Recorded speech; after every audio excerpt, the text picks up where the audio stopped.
Oh, it's so wonderful to see you again. Come in and unwind. Welcome back to the Celestial Café, a podcast for the magical mind. So come, take a seat. Would you like something sweet? A star drop potion for the soul? Maybe an enchanted eclair as a treat? I just baked a batch of warm cookies with a dash of moonlight. I wonder what will happen if you take a little bite. Here is your bewitching beverage. Let each sip melt your worries away. It's time to open your mind. I wonder what magic awaits us today. I am one of your hosts, HeyShadyLady, and I'm chilling, hanging out with my broken arm. Everything is 10,000 times harder, but I'm officially, tomorrow's 4 weeks since I broke my arm, so I think I'm halfway through the worst part of recovery. A couple of weeks I should be able to get my cast off, so I'm vibing. Who else do we have with us today? It's me. Hi, I'm Doogsley. I am one of the hosts here. I am predominantly a tarot reader, so I'm happy to be a part of this episode in particular. Tarot is my lifeblood. It's my favorite language to speak. During the full moon podcasts, I usually fulfill the astrology section, but I'm far more comfortable here to talk about tarot, what it means, what it stands for, and its magic, all wrapped up in one. So I'm happy to be here to talk about that today. I'm Fuchsia, and I normally, on our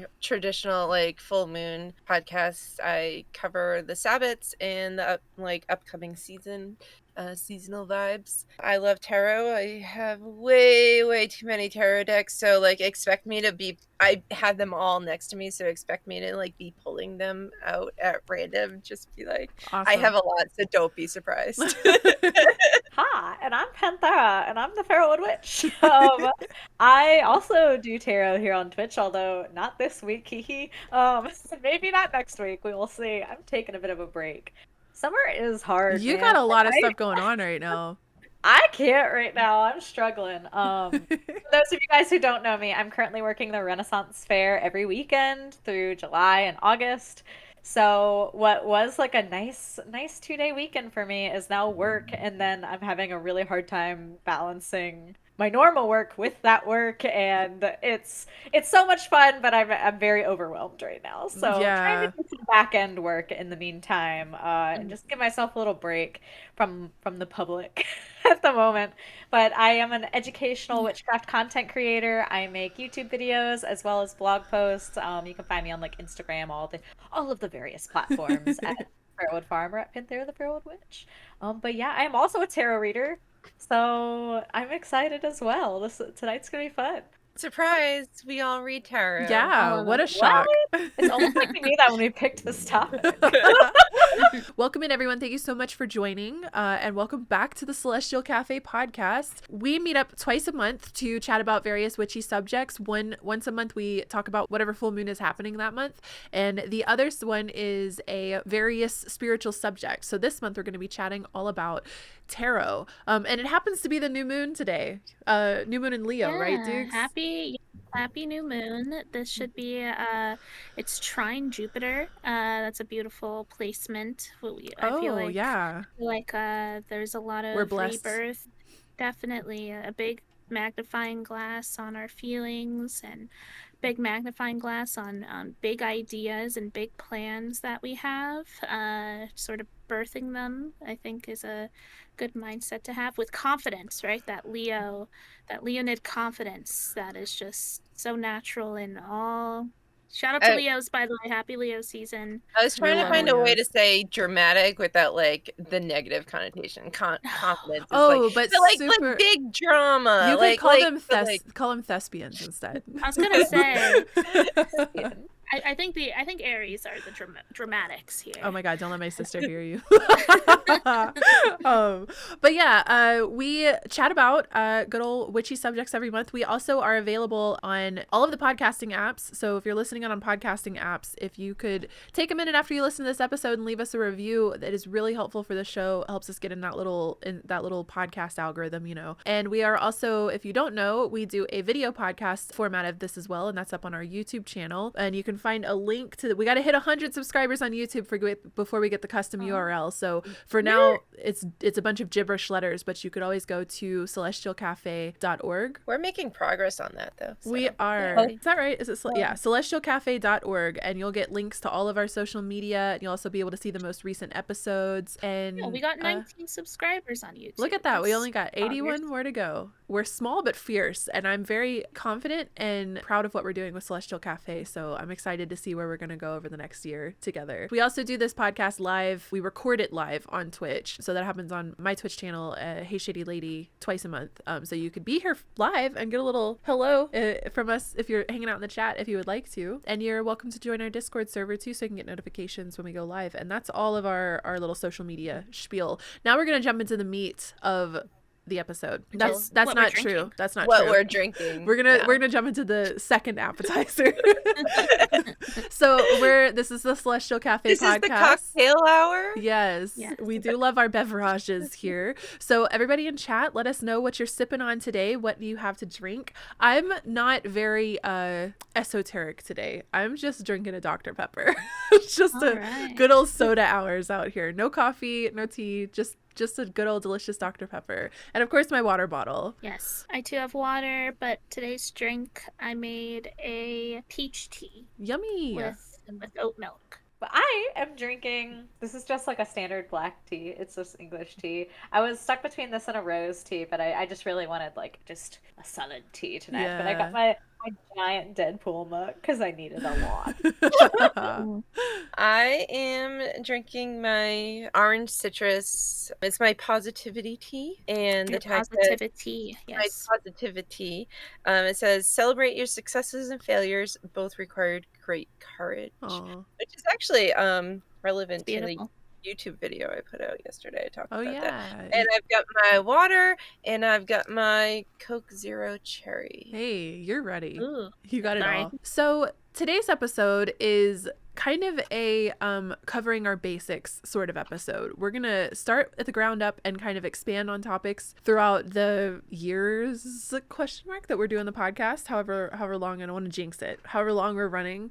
So we're gonna start. We thought we would go ahead and just cover a good old, we got y'all with episode 1 of how we found our spiritual path. So here we are in episode 3, and we're gonna talk about how we got into tarot. We have a couple of different subjects specifically around tarot as well. We're going to cover what is tarot, how we got into reading tarot, our favorite tarot resources and how to learn, or how we've learned, and how we use tarot in our practice. So let's start at the beginning. What is tarot? I did not prepare a research course on this at all. So I can jump in here. I think we're going to be winging it. Dukes, take it away. So, what is tarot? I also think that a helpful answer to what is tarot is also what isn't tarot, especially when we get into the esoteric side of it. But tarot, in its literality, cool word, is that it is a deck of 78 cards. It is divided into 2 sections. There is a major arcana and a minor arcana. There are 22 major arcanas, and someone's gonna have to give me the number for this. How many 60? minor? 64? 50. Oh. 50. Well, if it's 78 minus 22, it's got to be 56. 56. There it is. 56 sounds correct. 56 minor. Wow, we are Look not at us. math. I got it. And it is originally started as a playing deck for games, for thrills, for laughs, probably for gambling. And I forget, this is not a history lesson, so forgive me, but I forget that there was a group of individuals, and also the actual history of tarot is pretty debated. Where did it stem from esoterically? Some people say Romania. Some people and then say... we get into semantics, because tarot is a specific form of, what is it, cartomancy? Yes.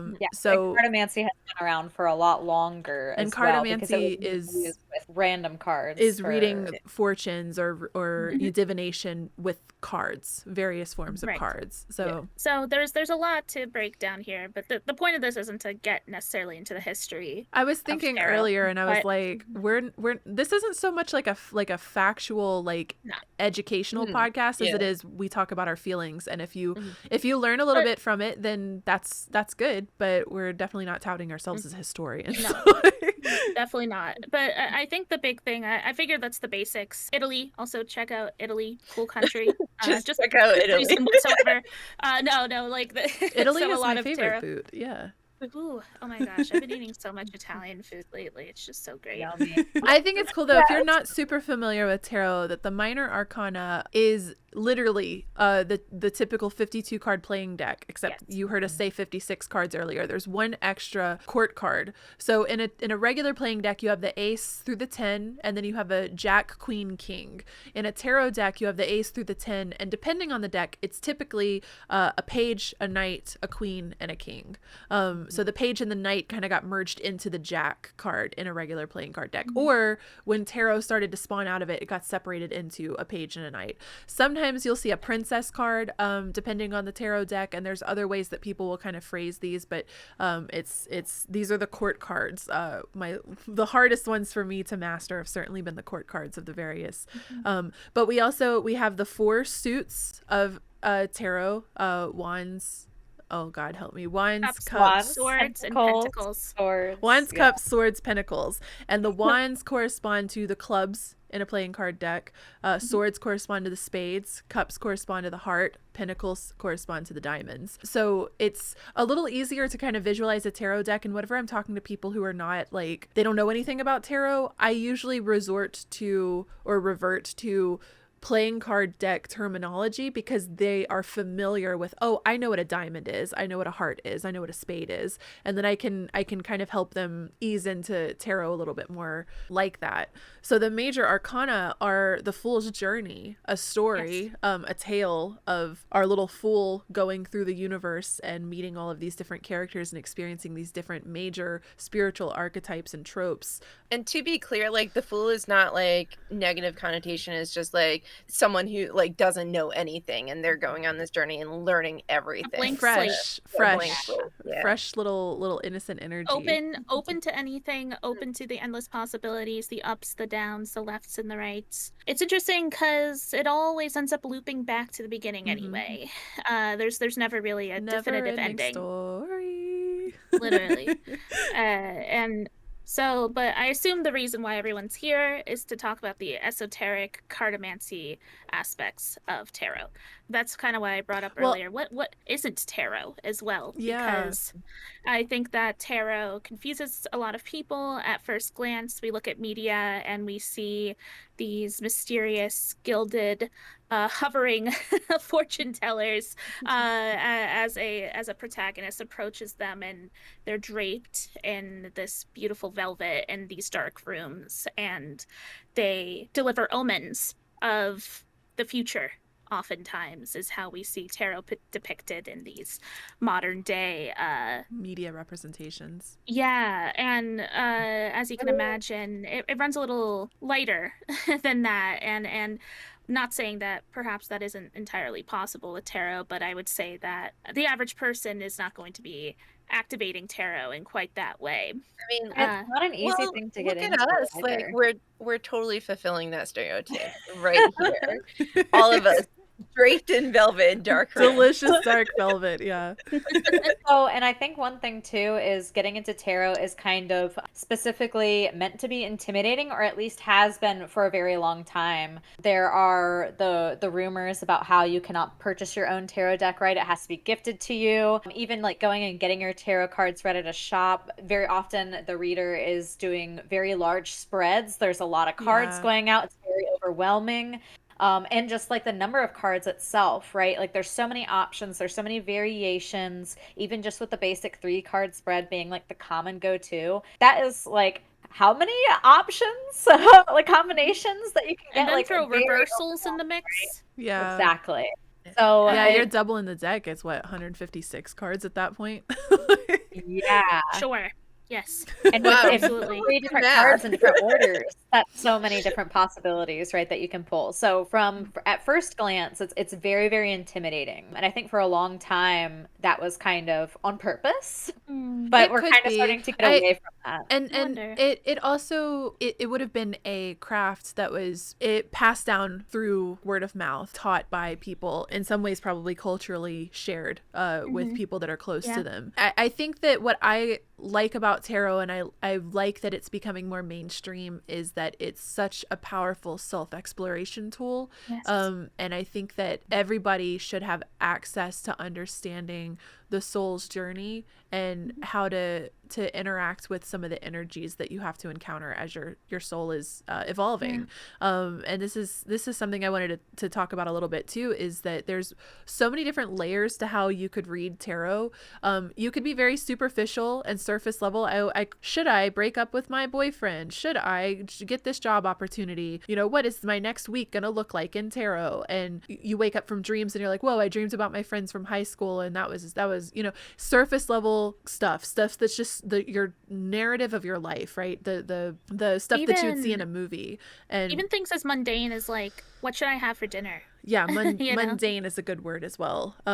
Just the regular old shit of life. And then and I'm sure there's more than just these two major. When I've been doing my esoteric deep dive with the Midnight Study Sesh series, there's this top layer surface of like the Fool is like fresh new beginnings and a clean slate and innocence and a leap of faith, and sometimes being a little over eager and making a mistake and hurting yourself, or you know, stumbling and falling or something. But then there's an esoteric, the occult, the hidden, and the much deeper, more spiritually philosophical. The Fool is literally the soul plunging into carnation in the physical realm that is Earth, and it's the soul's journey through and then that in this esoteric interpretation of tarot, the Death card is literal death, and everything that happens after the Death card is things that the soul is encountering in that corporeal realm. Corporeal versus incorporeal. So you've got the first bit of the major arcana where Tangible. the Fool is carnated in a physical realm, and the second half of the major arcana where the Fool is a incorporeal little, I don't even know, a wisp, a little wisp of existence that's interacting with all of these entities and in the, you know, the whole Archetypes. whatever. There's That two word's probably gonna come up a lot. major layers to tarot, and I think this quadruples the cards at this point. Because now there's the upright and reversals of the mundane, and there's the upright and the reversals of the esoteric. And I think this is why when I first got into tarot, I felt incredibly overwhelmed. I felt like I needed to understand, I felt like I needed to have spiritual enlightenment to know all of the tarot cards, language, right? Like learning the language of tarot. Yes. When you're looking at it, it's literally a language. Yeah, it's a language. Absolutely. For sure. Astrology is also a language, and when you look at tarot, it often links up with astrology symbols in the card readings. Like the Fool, I believe, is linked with Uranus. Other things like this. So I think the Devil is linked with Capricorn. They kind of correspond with different astrology signs, and when this is why I think I've been learning astrology and tarot side by side, is because it helps me get a deeper understanding of both the astrology and the tarot, because it's like, oh, now I understand that Capricorn is like, it's linked with the Devil card, so I understand a little bit more about Capricorn people, Capricorn energy, Capricorn, you know. There's definitely a marriage that happens that I love to see, and not necessarily that you need to know astrology in order to comprehend tarot, but I think it adds such a nice cosmic dimension to cardboard. Yeah. These magical pieces of cardboard.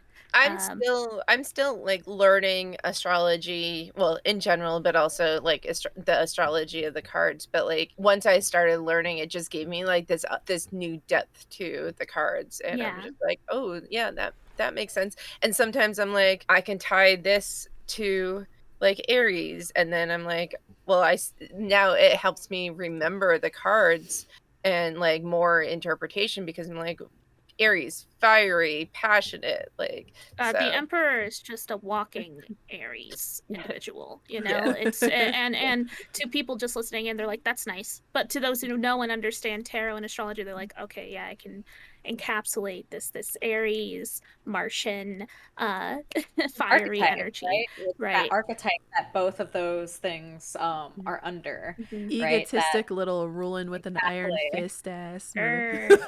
And you can even attach that to like the other archetypes of like Aries, the god, right? And like where Yes. God of those War, things and then it links in with Mars. Yeah. So there's layers. It's here. fluid. That's what's cool about it is tarot and astrology as a subject for me to study has just been so much fun because there's so many rabbit holes to fall down, and it's like, no, this is why I think I'll always have imposter syndrome with tarot and astrology too, but like tarot, because I feel like I'll never learn everything there is to learn about it. So I'll never feel like an expert. I feel like that's the thing But with like that's- all of witchcraft though. Like Oh, it's yeah. it's you're in a constant state of wonder and learning. Like that's part That's- of the thing, is just like buckle up because this ride never ends. Like That's Yeah. life, though. That's life. constantly growing upon itself. It's constantly snowballing into greater understanding. There's cards, of course, like I've been reading tarot for over 10 years now, and I still pick up cards and I am reflecting and gaining new information and guidance from it that I normally would not have tapped into maybe 5 years ago. It's such like a soul's eye view that everyone's going to be able to view it differently and extensively and dynamically. And that's why we need more tarot readers. We need more insight. We need more people and their beautiful brains to look into these cards and share with each other. This is a conversation. Tarot, astrology, all these things are also conversations to be had. We can't just hold on to this knowledge within ourselves. That's why I'm happy to be in this space where we're all going to be discussing what tarot means to us. Yeah. It's important. branching off from this, when someone asks you, because this is a question that I get asked a lot in my channel, but when you're reading cards, where do you think the messages come from? I think this is personal to everybody. Yeah, I this think is gonna be very different. This is because this is where some people are probably going to have a more academic, and other people are going to have a more spiritual approach to this. And when it comes to the spiritual approach of this, like academic is like the messages, it's by chance, and it's like a serendipity. You needed to hear this, and so it just happened because I pulled this card and you needed to hear this. Other people I think will say spirit guides, or some people see them as alien, literal, or God, like they're what they call God. It's people will spirit, higher self. my higher self, my spirit guides, those, like everybody, and it gets a little semantical because everybody is defining it with a different word. It's so meaning, maybe we can go around with each of us and what do we think? Where do we think our messages come from when we're reading for others or for ourselves? So it's interesting, and I think a lot of us can sit here. We've talked about tarot extensively off cast as well, so I think we can all agree that oftentimes when we deliver a tarot reading, we don't remember what the fuck we said. Yes, we just it channel. It just channels, and that's the term I use too. I channel, and I guess to lead into your question, where am I channeling from? I'd like to think that there is some knowledge that I have of the cards, right? I'm able to look at the Fool and be like, okay, like first card in the deck, number 0. I can look at those literal moments that's happening in the Fool, but sometimes I think it's just coming from a place of deep intuition, because I could pull the Fool 5 times in a row for a reading and get a different insight for each individual, depending upon the question, depending upon their energy. It's just coming from somewhere bigger than myself. I don't think I have a name for it. I don't think I have a word for it. I think it's an extension of me. I don't think it's separate. I think that I'm tapping into a flow state where I'm just able to lean into each other's energy, mine and theirs, because it's definitely a dance. It's a waltz. It's a you and me. We're connecting our energies together in that moment. And so yes. Oh, I was just gonna say I wanted to visualize channeling a little bit more for people that might not. My understanding of it is I'm like a faucet, and somebody has to turn the faucet on, and then the water pours out, and the faucet is not water. Right? The faucet allows the water to move through it. The faucet is connected to the source of water and lets the water flow out of it into your cup so that you can walk away with that energy. So I am the faucet as a tarot reader. I can be engaged with, or you can just leave the faucet there. Sometimes the faucet's got a little drip of water. It's always leaking out. Sometimes you gotta, it gets clogged up a little bit and the water won't come out all the way. Like I feel like I have divined in the same way. Sometimes sometimes I pull out my tarot cards and I pull them out and I feel like it's bullshit. Like I just look in front of it and I'm like, this doesn't mean anything, and I just like throw it in my desk, and that speaks a lot to what my spiritual state of mind is that day, or how I'm feeling about my place in the world. And other times it's terrifying what the cards will do. Like I recall a tarot reading I did on a Twitch stream one time where someone was asking me about their career, and I was getting like the Empress card and a couple of other queens and stuff, and I was like, I know you're asking me about career, but I'm just getting a lot of mommy energy coming through and I don't know why. I'm just seeing mommy here. And then the person in chat was like, my mom passed away last week. Like there are certain times in tarot and the things that start to come to the surface of my brain that I feel like I have to say to people that are like, I can't explain. And if I were to pushed into a corner to answer where I think that information comes from with tarot, yes, there's a bit of an academic research that I have where I can, I know that the Fool means this. I know that the Two of Cups means that. But I also have a lot of friends who have never used tarot cards before, and I always start one way with them. I give them the tarot deck and I ask them to flip through and pick out a card that pops out to them, or several cards that are just like screaming at them. Like what pictures would you print out as a poster and put on your wall, or get tattooed on your body, or want a bumper sticker of? Like, yeah, and it helps me understand their brain a little bit too. But I'm like, pick out, your favorite images. And then once they get them, I make them hold the card and I'm like, tell me what you see. And they'll start to describe, like, Five of Pentacles, I think, is the one where they're stumbling around in the snow, right outside of the church building. And so they'll describe it mundane, like they'll describe the image of it. And then I'm like, okay, well, what do you think that the guy on crutches is feeling? What do you think he's thinking about? And well, how do you think? And they will start to be a faucet. And it's not just my academic research that gives me the ability to get the messages. It's our intuition. It's our natural intuition. All of us have access to this, right? Sixth sense. Third eye is third eye, sixth sense, intuition, whatever word you want to use to describe it. My taste is just out of control in that moment. Your pineal glands, any of their pineal, I'm not sure how I hear pronounced different ways. I don't know which one's correct, but I think that everyone has the ability to receive, like, it's that gut feeling, it's not quite instinct. I think instinct and intuition are different things, but they dance together.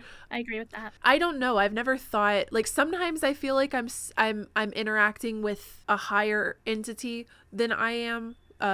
And other times I feel like it's just me having a conversation with myself. So, yes.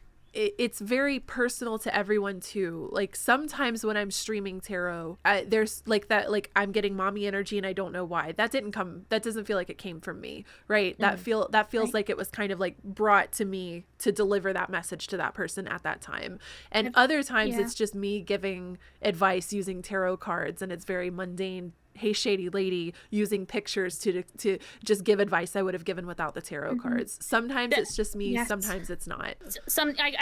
I totally am right there with you. There are moments where it's just like, okay, all they need to hear is the bare minimum. All they need to hear is, like, take the job or don't take the job.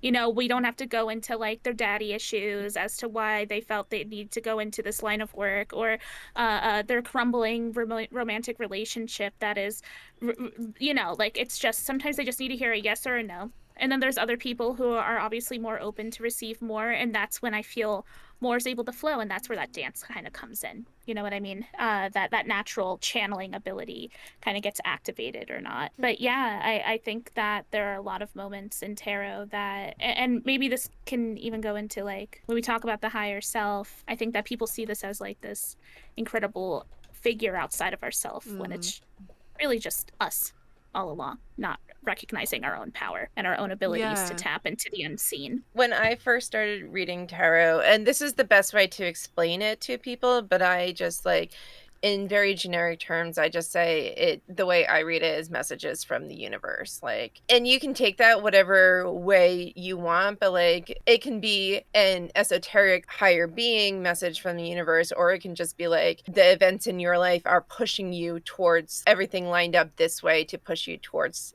this thing. And that's the message, like, in a more mundane kind of way. That's still how I think of it. And also, when I say messages from the universe, other people get their own thoughts on how that how that forms. So especially since like I'm doing the reading, but I'm doing the reading for other people, so they might have their own connection to what messages from the universe mean. That might be messages from loved one who passed away. That might be messages from a deity. That might be messages just from space. I feel it's just the universe just like, you need to look at this. Look at this. Yeah. And sometimes it literally throws cards at me. It's interesting too, because sometimes when I'm reading tarot for like if I'm reading on Twitch and it's just whoever shows up gets a reading from me kind of thing, it's almost like I'm clocking in for a day at work sometimes, not always, but sometimes I'm just like, I'm here, I'm doing the work, I'm pulling the cards, and I'm like, yeah, you got this card, you got that card, it means this, okay, next.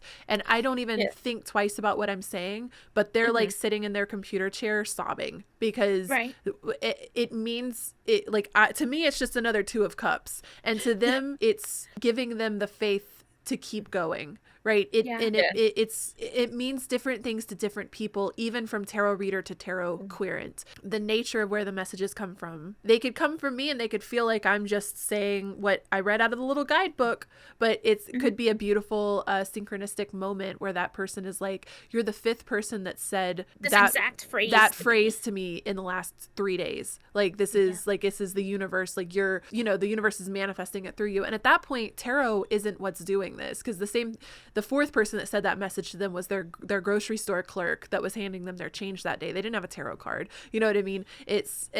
So anyway, I'll go off in a different direction.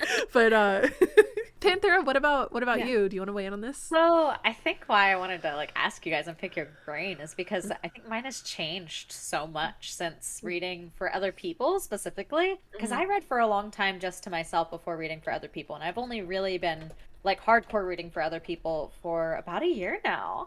And that has definitely changed my perspective on things. Because originally I'm a very skeptical person, just as an FYI. I went to school for biology. I'm very like Panthera's the scientist. Animal biology, that's my jam. So going into this, I was very like, tarot is a tool related to the subconscious, like it's what my brain is pulling out of these cards, and et cetera, et cetera, et cetera, right? Like it's how I am interpreting this, what it means to me. But when you switch to reading to other people, especially like I lay piles and then I let the person choose the pile. So it's completely random. They're choosing the pile. So the fact that I have like somebody pick a pile and the card is an owl, and that is related in some way, shape, or form to, it's like a loved one or somebody, or oh gosh, I've seen like 10 owls this week. It's crazy. Like it blows your mind a little bit, and it's like, it can't just be within me at this point, right? Like it can't be. There's no like logical explanation for that. It's too random. Of all the cards in the deck, they got the one owl or the one moth or whatever that's related to this person that means so much to them. That makes me think of the other night I was reading with my this was a couple months ago. I was reading with an animal spirit deck that I don't often use, and it's the watercolor one. I forget the author, but it's a very common, most people. The Wild Unknown one. The Wild Unknown animal. Yeah, her animal deck. I had already read for, maybe a dozen people or so that night. I wasn't doing in-depth readings, and I had pulled the Luna Moth one time already. And then I had a friend come in and ask for a card, and I pulled, shuffled, pulled, and it was the Luna Moth again. And I was like, oh wow, this is the second time we pulled it tonight. So we were talking about this earlier, and I just go into my spiel. It means, nothing profound to me, but this person is greatly moved by it because they are going to be getting a Luna Moth tattoo in a couple of days, because their family member who was linked to the Luna Moth had just passed away the week before. And it's like, I had already pulled that card that night, but I pulled it a second time with the person that absolutely needed to hear it. And so it's again these little moments, and there's plenty of readings that I've done where nothing profound feels like it happens. But there's just enough of these moments where it feels like it's meant to be, and I keep using that phrase in the last couple of weeks. But for sure. Like I even had readings for one person where I've read for them multiple times over the course of like a month. Let's say like once a week they come back to my stream and I give them a reading, and I've had somebody go through the entire sword suit Like all the way from Right. like Three of Swords through to eventually like King of Swords. And like each week, like progressing, it's just like it's nuts. And when you read for the same people over and over like that, you're able to notice these patterns. And it's Yeah. like, I'm shuffling. I know I shuffle to be as random as possible, right? Like I do my trading card game research and I know exactly how often to shuffle at least 7 times in this way to get the most randomized option. Mhm. And I let them pick the pile. So there's like no bias with me at that point. And yet still it's like you can notice these patterns, or the same person will get that same card over and over, and it's like there's still a message here. And like the chances of somebody getting the same card 3 times in a row from 3 different readings is like 0.00 like 1 or something. Like it's so incredibly small. It's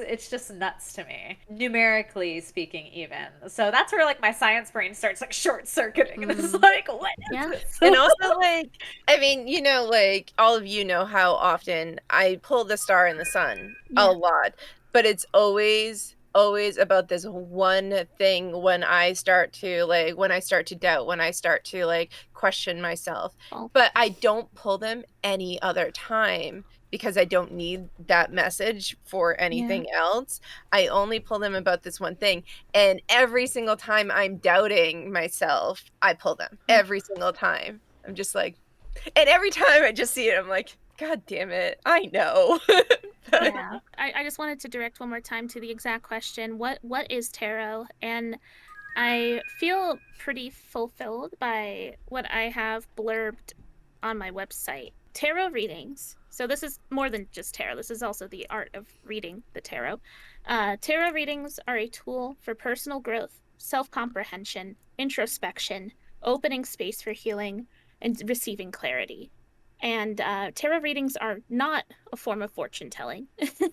So I suppose that's what it is not. Instead, tarot is a form of guidance and self reflection. Tarot encourages you to look at a problem from a different angle, and from there, you experience new options for how you're going to tackle it. While my intuition is being used to the best of my abilities, you, the querent, shall continue to be an individual of free will and personal consciousness. Nothing that is read or said during a tarot reading will ever be set in stone, because the future is a fickle creature that is always adapting based upon your choices, reactions, and abilities. And maybe most importantly, tarot readings are not a substitution for professional medical, psychiatric, or legal advice and cannot diagnose or treat any illness. Like This facts. is not, Yeah. Including mental illnesses. yes, it is not those things, but it's also something much bigger and something much more healing to our mental and emotional states. It's a lot more subtle than just sort of going in and being like, it's a very subtle form of medicine. Something I thought that we could kind of segue into here, since we've been discussing channeling and messages and where the messages are coming from. I don't know if maybe this is too spicy, but Methods 306 had an interesting question. I don't know that it was a question, but a comment that they said, I've seen channelers that get tricked and channel a fake imposter, but they were in a dark place. They were in a dark place being dark with their gifts,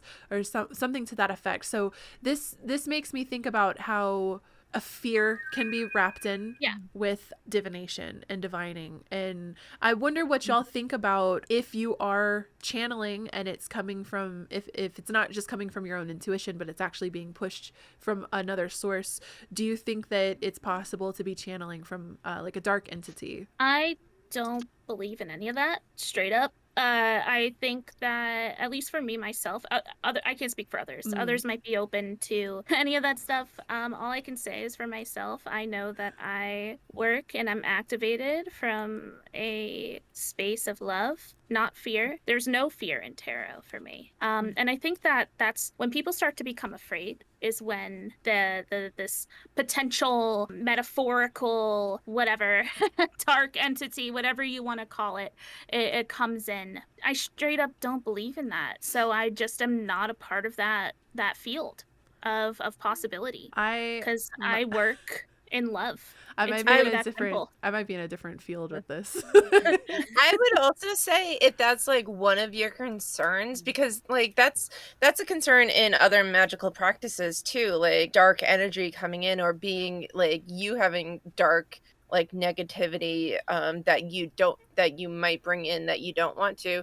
that's where protection comes into play, like making sure you are grounded, and if you do magic, then do protection spells. Like if that is a concern of yours, if you're worried about that, take the steps that you need to do so that you are not worried about it. And there are things that you can do. I also think a lot of it is consensual. You have to consent to the energy coming forward. I see this happen a lot in like horror movies where like demons and things like that are coming in. Like you have to consent to this makes me think of there's this movie I watched one time called Skeleton Key.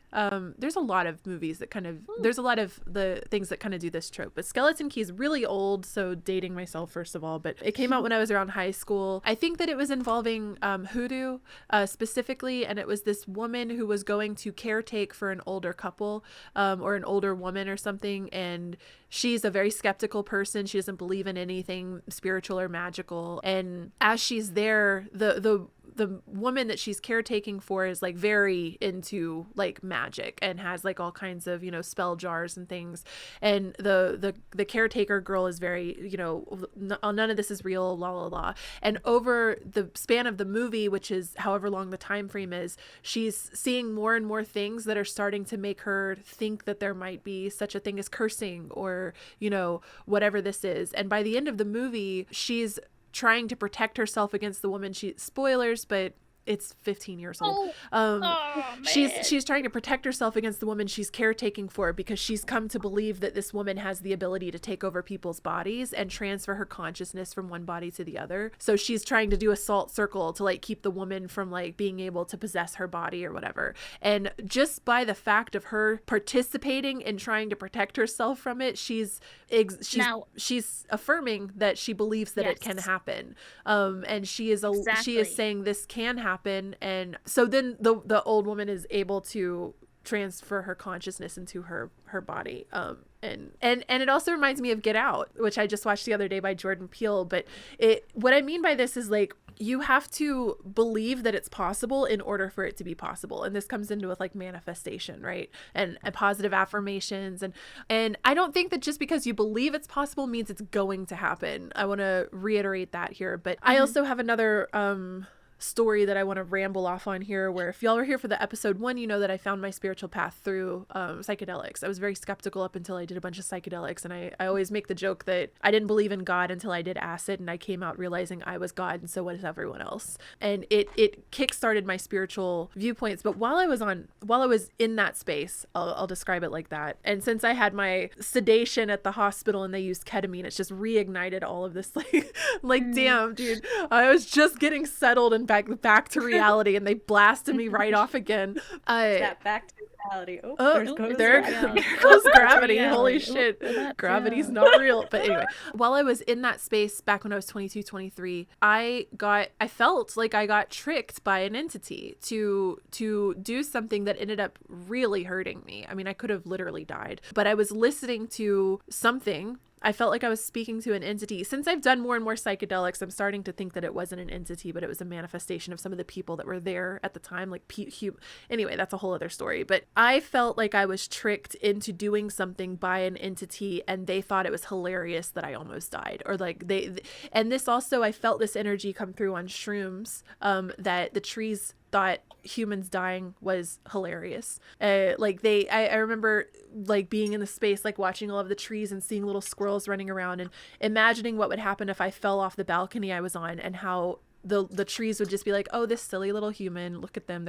Humans are so dumb.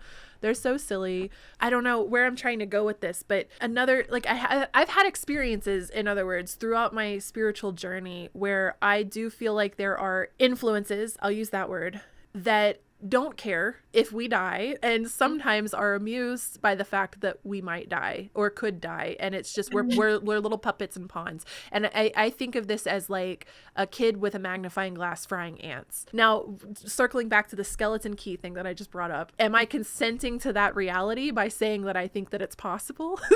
And I am a very fearful person. I am someone who is in my anxiety all the time. I've been called an adrenaline junkie. I love horror movies. I'm obsessed. The first thing I usually think about when someone's talking about something is, like, Doogsley showed us her ring earlier on her hand, and it's a cute little bunny rabbit, and the first thing I said is that would leave a bunny bunny shape on someone if you punch them.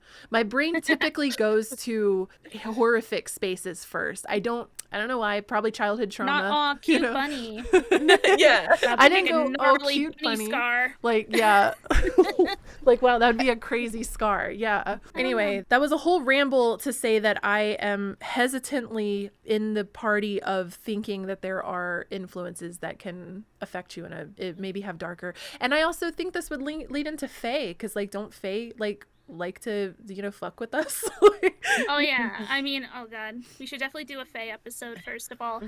Second of all, like for me, my Fae do not interfere with how I. Once again, this is so like personal, right? Like it's like for me, I operate on unconditional love.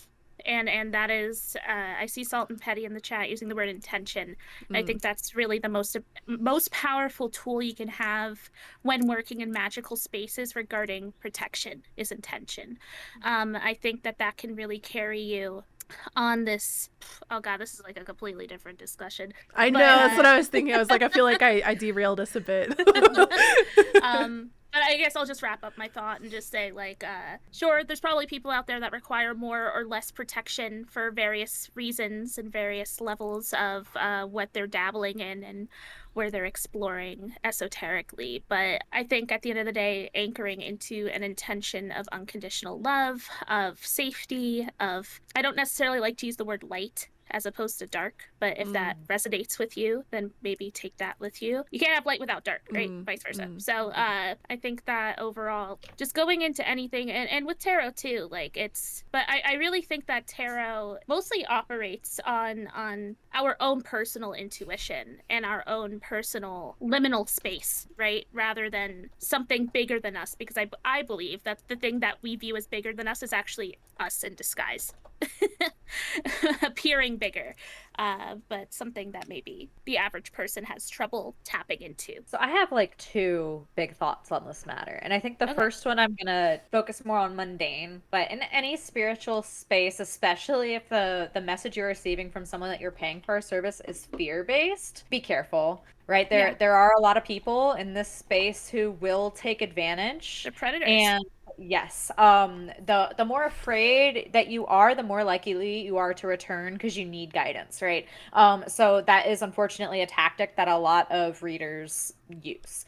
So please just be careful and make sure that people aren't taking it. Not saying that I'll say some readers situation, but there are readers who will take advantage of that or you know, kind of plant that seed of fear in your mind, and they will be the one who can help you, who can save you, right? But you have to pay for that. Just keep that in mind. Just please be careful, and in the spiritual space and the outside spaces as well too, right? There's people who are going to take advantage of you. Yeah, your energy, as Sigma she will said, and your wallet too, right? Like some people take advantage of multiple energy vampires. Yes, exactly.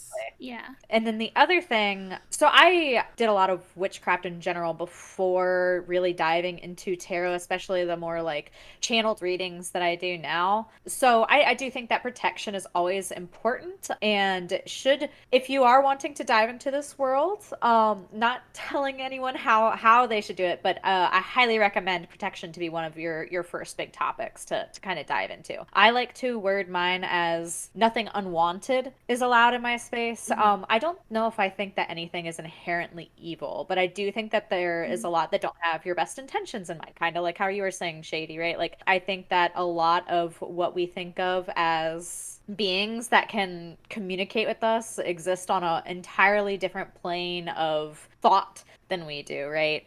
How they appear, how they even speak to us could be beyond what our normal comprehension is, right? I don't know. Like on what you said about not necessarily evil, when I go to a lot of workshops at my local witchcraft shop, and when we're talking about like otherworld spirits, they don't have the same moral compass that humanity has, or a lot of humanity has. They don't have our sense of right and wrong. That doesn't make them evil. It just makes them other. They're otherworldly beings. Exactly. Like they We're might just not aligned. That's fine. Yeah. they might not have any bad intentions, but this is how they interact. And that's sort of like, and it goes into, I guess, back into tarot, where like something that I try to preach as a tarot reader is choose your tarot reader responsibly, because the way that I deliver messages and the way that I channel and the way that I tap into this whatever this magic could just be totally non-harmonious with your own personal vibration. Be picky, you know, everyone is channeling all of this magic in a different way, and being a part of this language in a different accent, different dialect. I don't know. I feel like it's important to be aware enough and intuitive enough to know when it doesn't apply, let it fly, you know, when the things that you are around are not relevant to what you personally require, to just sort of be like, okay, that wasn't for me. Use a This person discerning isn't for eye. me. Be discerning is a wonderful word. I agree. Yeah, be discerning. I think that's good advice for anyone that's venturing through this esoteric world, because there are a lot of predators. There are a lot of people that will prey upon those, because I think that there's a lot of individuals who seek out this advice. The thing for me they're about tarot addicts. is oftentimes when I won't say always, I can usually tell what someone needs to hear just by their question. I don't even need to Me pull the too. tarot cards. Like, I can already tell what kind of headspace they're in. And this kind of touches on with Miss Ayala asking about querents who are in overly fearful Yes. spaces. And I do think that in this space of tarot and this type of guidance, the vast majority of people that are seeking a tarot reader are in, I don't know what word I want to use, if I want to use insecure, or desperate can sometimes come along with it. They're uncertain, they're unsure, they need faith, they need guidance, they need reassurance, they need positive affirmations, they need to be told that they're doing a good job, encouragement. A lot of times that is the type of energy that people are looking for from me as a tarot reader, and from most other tarot readers, even YouTubers that I have no personal connection with. So my friends who are tarot readers and the larger tarot readers that I watch on YouTube and other like sources. And I think that a lot of people come into a spiritual space a lot of times for those same reasons. So of course this is already like all of those words I use. This is someone who's in a, I don't know that I quite want to define it as weaker, but they are certainly putting themselves in a vulnerable position. And so there are power levels at play when it comes to tarot readers and querents. And this of course can be misused and abused by the tarot reader and the tarot querent, but I'm more specifically want to talk about the one who's in a position of power, which is the tarot reader. This, of course, can be abused. It can be manipulated. It can be misused. And the same thing can be said of just about anything where you're in a higher position of power. This is not anything to do with tarot. I don't think this makes tarot inherently a problem, because we see this happen in Hollywood. We see this happen with streamers and viewers. We see this happen with anytime there's a power dynamic at play, someone can be abusive to another person. And all I can determine as a reader is that I know that I am acting in my highest love and my highest good. And when you approach me asking for guidance, advice, all I know is that I'm just doing my best. and whatever you come to me with, whether it's full of fear, full of curiosity, full of skepticism, all I can do is simply show up and deliver what I feel needs to be said. And I think I'm just mostly frustrated when all tarot readers are painted as scam artists, and that's something that was a big struggle when tarot first got introduced on Twitch, and started to grow in popularity on Twitch. There was a big there's still, and there probably always will be to a certain degree, the accusation of tarot being a scam. And I think that some tarot readers can be scam artists. I think there are some people that scam like people, for sure. There are people that they're everywhere. They're assholes. They're using this to make as much make money and keep like querents or customers or clients, whatever word. This makes me think of like a general practice that should be employed from your therapist or psychiatrist or whatever, and not to equate the two, but a therapist should not, or whatever, psychiatrist, psychologist, their job should be to, I don't know if I want to use the word fix, help you enough Set that you you up for long-term that you success. don't, yes, heal you. Their job should be to heal you so you don't need to keep coming back. And when a therapist, psychologist, psychiatrist is not doing that because they're trying to continue to milk the money out of you for more and more appointments, then this person is now not doing what their job is, what they should be doing. The same thing could be said for tarot readers. My job as a tarot reader is, hopefully, I shouldn't read for you every single day. I shouldn't be pulling tarot cards for you every single day. I shouldn't be even every single week. Like every couple of weeks, maybe every once a month or so, every couple of months. My goal is to never see you again. My goal is to give you the tools that you need so that you can live your life, learning how to discover that guidance within yourself. You know, that's the goal, is to never see you again. Maybe let's go through and do each of our goals for others when delivering a tarot message. My goal for delivering tarot messages is to leave them in a better feeling than they came to me with, and to make them feel more confident and self-assured and able to handle whatever it is that they're trying to face on their own. 99% of the time, that is my goal. I don't know what the other 1% of the time is, but just to tell you, just to connect, maybe to connect and to empathize and to feel closer to, like in the instances where like I read tarot for my sister or close family friends or things like that, is to create a deeper understanding with them about things that, and give them a space to open up. And that leads it, that can bleed into like people that I'm reading for on Twitch as well. But so kind of like a combination of that energy. Yeah, I want people to leave with a better understanding on how they can conquer this by themselves in the future, because I don't want anyone to be dependent upon me. I don't want anyone to be dependent upon my teachings. Right? I want people to be independent. I want people to take my knowledge, take my guidance, and flourish without me. Yeah. And I don't want to see you again, right? Eventually. Of course, it takes time. Some people require more guidance than others, but I want to see a rotating door of individuals that look for very specific, have very specific questions, receive very specific answers, and then they're now able to take that and bring it into their next paper doll, right? Their next version of that same question, and with a bigger understanding, a bigger comprehension, and love themselves more. My goal with reading tarot is to make money. I just do free readings for people. I do free readings for people, so I'm clearly not doing it right. No, I mean, I love the soul healing. When I get to like do the soul healing with someone, I love those kinds of that approach with tarot. Like I have one deck that's specific to that, and every time I use it for someone, it's just like I feel just as fulfilled as they do when I give those messages. So I think that's like my reason for my objective with reading tarot, is to help heal people's souls and also like heal my own soul while doing so, because like it helps me just as much as it helps you. I swear. Like I'm being reminded of a Ram Dass quote, which is, "We are all just walking each other home." Yeah.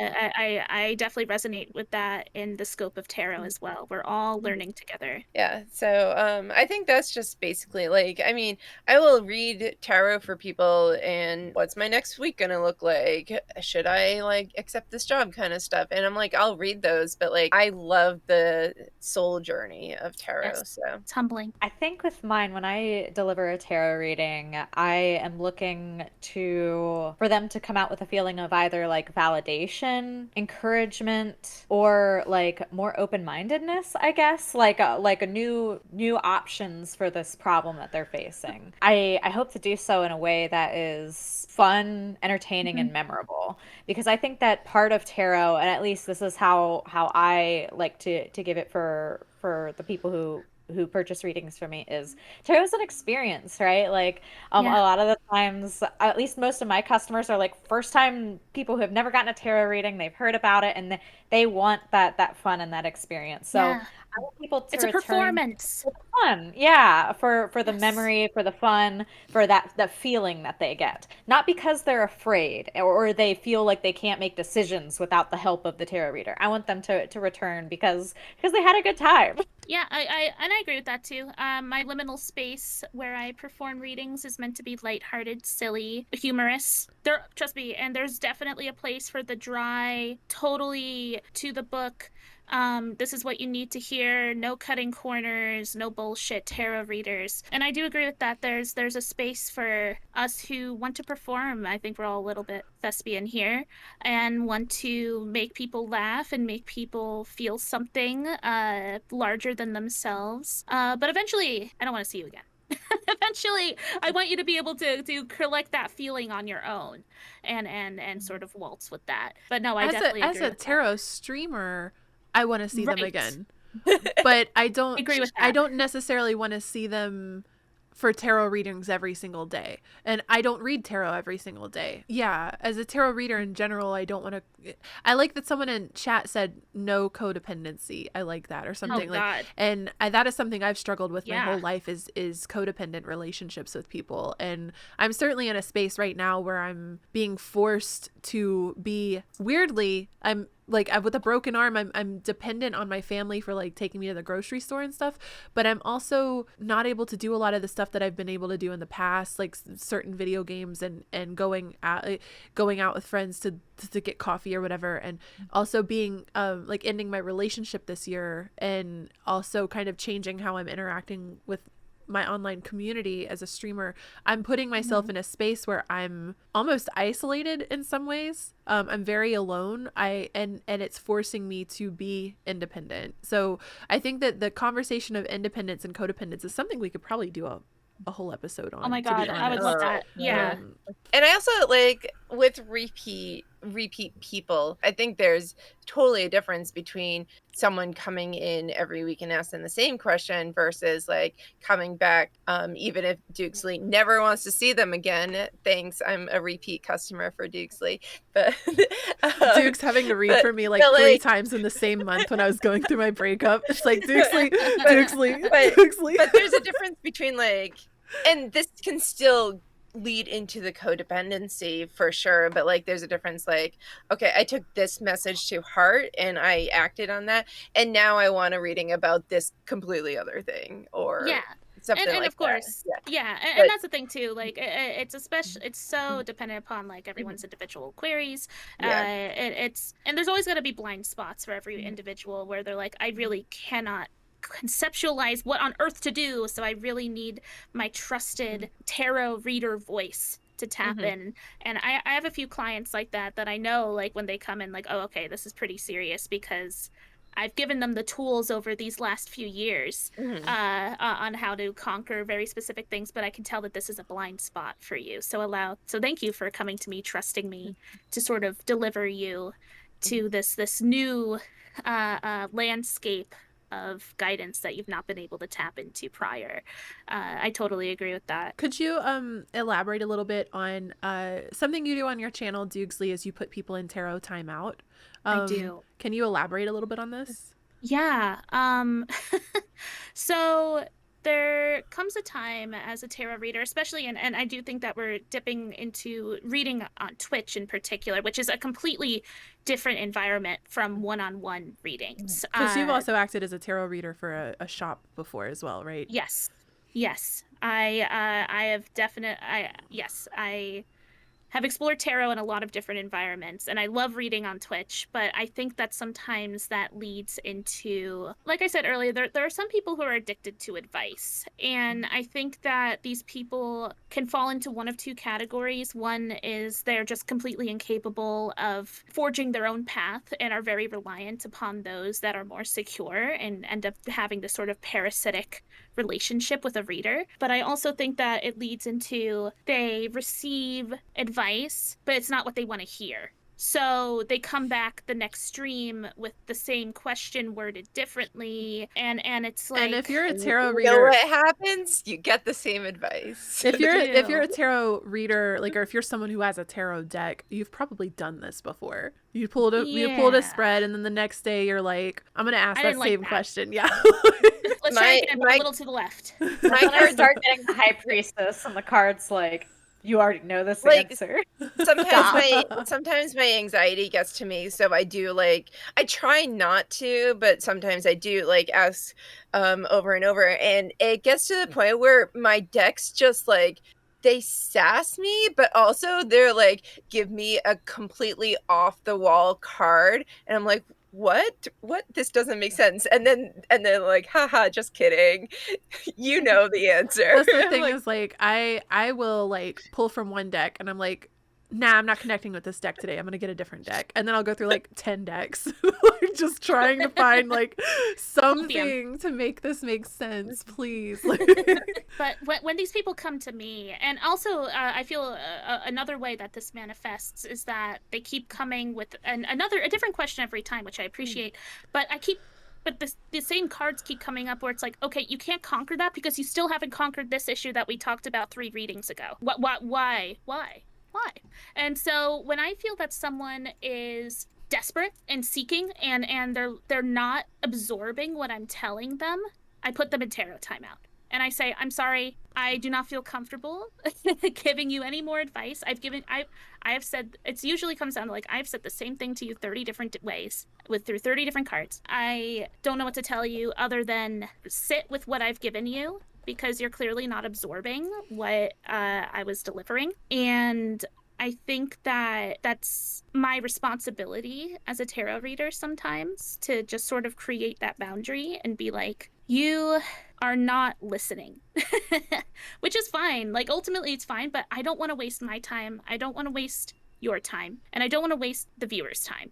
mhm. Right. It's a completely different experience when it's a one-on-one experience. But like when we're in a Twitch stream and I am just doing my damnedest to leave you with more resources and awareness than when you started, and I feel like you leave more and more frustrated every time because you're not doing the work, Yeah. because you're not hearing what I have to say, then all right, I think you're in timeout for a little bit. And like, I'll usually know when it's time to accept their readings again. Sometimes they'll approach me and be like, can I get a reading for something else? And it's like, okay, all right, well let's see what happens, right? And it's a symbiotic thing. I've actually unfortunately had people, I put them in timeout and I never saw them again. That's also fair. I am making an executive decision in that moment. But that's also like important, because I think that would show that they had an intention to continue to mistreat the relationship, and when you put the boundary in place, they can't take advantage of you, so they'll go find someone who they can. Yeah, exactly. And I'm thinking of one person in particular. I love them to death, by the way. They're like one of my favorite people, but I've not been able to do a reading for them for 3 years because they still have not done the one thing that I've been telling them to do, which is open an Etsy shop and start selling their art. And they know it, and I know it, and they know that they're restricting their spiritual, mental, emotional growth because they're not doing that. So therefore, anything that they ask is going to lead back into this, I'm not appreciating and valuing my art problem. You know what I mean? Just to give like a very specific example. Sorry if you're listening to this. I love you. But like, still, like, it's everything's going to lead back to that because it's been such a blaring issue for like a half a decade now. And it's like, get over that hump and then we can talk, you know? And then we can like focus on to more specific solutions. And that's the point of tarot timeout, right? It's just, all right, you got to absorb and listen, not even necessarily to my advice, but just to yourself. Even just listen deep, because I don't think you're getting it. And it's an executive decision, and I get why people do or don't agree with that mindset as a tarot reader, but I think that's just one of the many ways I create boundaries as a Twitch tarot reader is a tarot timeout method, and I recommend it truly.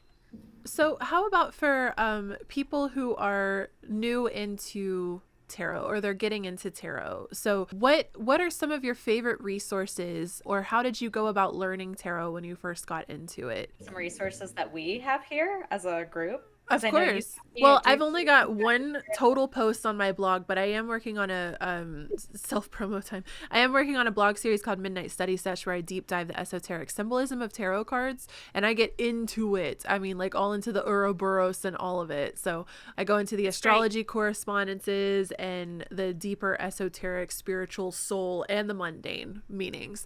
I have the full card complete. We've researched the magician, and I'm halfway through researching the high priestess.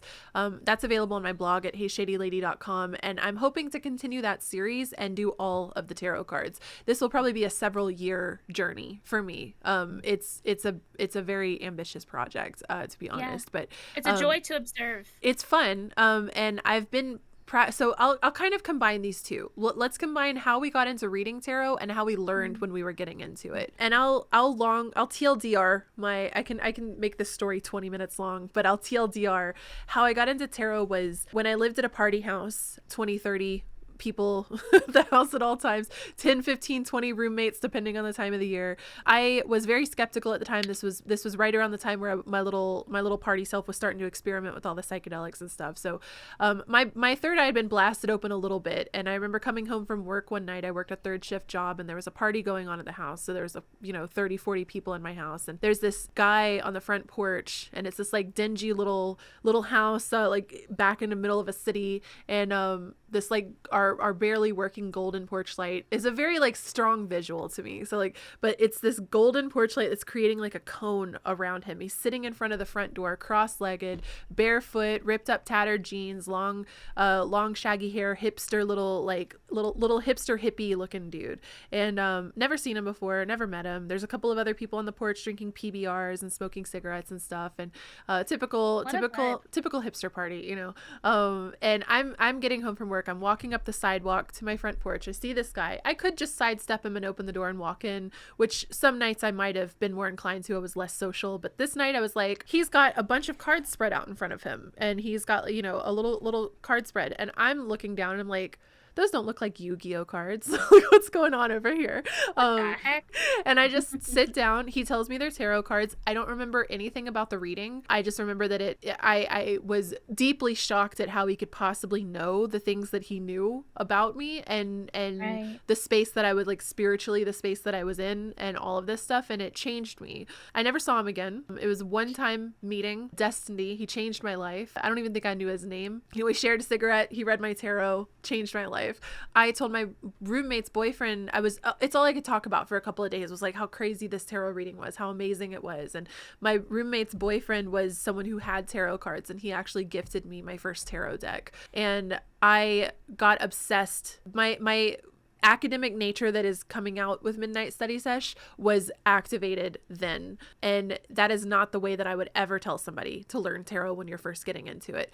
I was like notebooks, making pages dedicated to each card, analyzing like, why does this card have a red rose? Why is this a green background or whatever? Like I was deep diving and also trying to learn the Celtic cross spread. So not only am I trying to learn all of the 78 cards, I'm trying to learn how to apply those meanings to the 10 different themes of the Celtic cross, when instead I should have been doing a daily pull of one card and just sitting with one card a day for a little, or maybe even every couple of days, pulling out a new card and meditating and thinking on it. And that the rest is history. I started reading tarot for people almost immediately, but they were my roommates and friends. I didn't start reading tarot on the internet until like 4 years later, and that started in some Facebook groups. And then by that time I had started streaming on Twitch. Tarot was humble brag, I was one of the first people to read tarot on Twitch, though. Tarot did not used to be a category. It used to be against the rules on Twitch, actually, when the creative category was the only spot. I think it was called creative. It was the only spot that you could do anything besides video games, basically. There was no just chatting category or anything like that. The creative category specifically said no tarot, no divination, no Ouija boards, no runes, no nothing. You're not allowed to do this on Twitch. So I got around that by drawing tarot related art and kind of talking about tarot. And then eventually the just chatting category was added. I think it was the just chatting category. And I was like, look, if there's a category where people are doing literally anything, they're walking down the street and going to the grocery store, they're sitting, then I can read tarot. Right. And so I started reading tarot then, and eventually the tarot category gets added. There was only like 2 or 3 other people that did tarot readings at the time that I even knew of, and I was on the hunt. I was on the prowl. Eventually the tarot category and then it kind of, you know, catapults from there. Yeah. And what I did to research was every website I could find. I'm a constant lover of Biddy Tarot. I will always... My mom swears by Biddy Tarot. I love Biddy Tarot. I think that she is incredible for beginners. She is a very she does upright and reverse meanings. They're very layman's terms, and she makes learning tarot very accessible to people. There's a couple of other websites that I will frequently use when I'm looking up a tarot card. Yeah, Labyrinthos is another one that I use a lot, labyrinthos.co. I'll often go to that one. I think this other one too, tarotguide.com. I think Doogsley has recommended me one that's become one of my favorites, which is like learning what is it? Teach Me Tarot. Teach Me Tarot, yes. Teach Me Tarot is very thorough. And there's another one called eclectic.net that's popping out at me in this list, AECLECTIC.net. Yeah, that's a forum, I believe. Yes, so that's really fun to see. I use that one all the time too. People interact and talk and discuss about tarot, which I think is the best way to learn tarot, is watching people talk about it. It's like the Reddit of yes, tarot. I agree. I'd also like to shout out the subreddit tarot. Varying degrees of wisdom there. But, you know, once again, be discerning. I think that there's some good discussions that happen there every now and again. But I did start with like deep diving, and within a couple of months of trying to learn tarot, they got put up on a shelf and I didn't touch them for about a year because I overwhelmed myself with how much information I needed to like study. And I would go back and tell myself to learn to read intuitively instead of academically, to just feel the card meaning out instead of obsessing over, instead of every time I'm reading, I've got the book out in front of me and I'm like, according to my research, like just feel it out and combine it with studying. I do think that reading tarot on Twitch has been one of my greatest teachers because I get to read tarot for people I would never interact with on a normal basis. It's like practicing. Everyone that I read tarot for feels like a practice round for the next person that I'm going to read tarot for. While I'm reading tarot on Twitch, I have my books out. I can intuitively read. I can hear from the viewers other opinions of what that card might have meant there, and it has grown me so much as a reader practicing tarot through Twitch. Absolutely. Yeah, that's, I think, my spiel. Really quick before we segue. So Missy Ayala asked if there was going to be a compilation of all the links that we were talking about. So we will have them in the description under this video once it goes live on YouTube, as well as the podcast descriptions. And we're also compiling a list of resources in the Discord, which that will be linked under this video as well if you're watching on YouTube or listening on podcast. Yeah, I don't know. I got into tarot. I was in 11th grade. I was in my junior year. And I'm talking like rock bottom, right? Like, oh boy. Like just thinking about it, like I'm entering like a completely separate energetic field of just really derelict, depressing lifestyle, living space, mental space. And my favorite movie ever still is Kiki's Delivery Service. And I remember being so far gone from reality, from what happiness is meant to be, etc.